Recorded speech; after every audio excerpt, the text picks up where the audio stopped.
अटक करण्यात आली अशी माहिती समोर येते. नेमकं काय? मला सुद्धा आता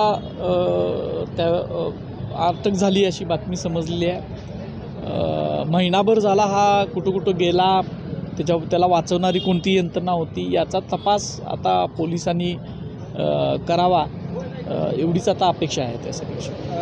कुठेतरी महिनाभर हे प्रकरण सुरू होतं.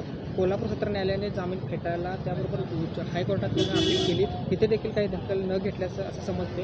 त्याला शासनाच्या कुठल्या तरी प्रतिनिधींकडून जाणीवपूर्वक असं शासनाचे असं म्हणणार नाही मी, पण कोणती तरी एक यंत्रणा त्याला वाचवत होती. नाहीतर महिनाभर असा चिल्लर माणूस एवढ्या सक्षम यंत्रणेच्या ताब्यातून वाचू कसा शकतो असा प्रश्न आहे.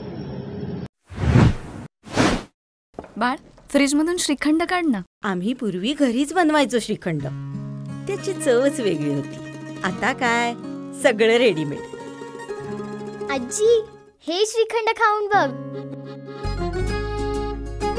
आज तुझ्या आईनं घरीच बनवलं की काय?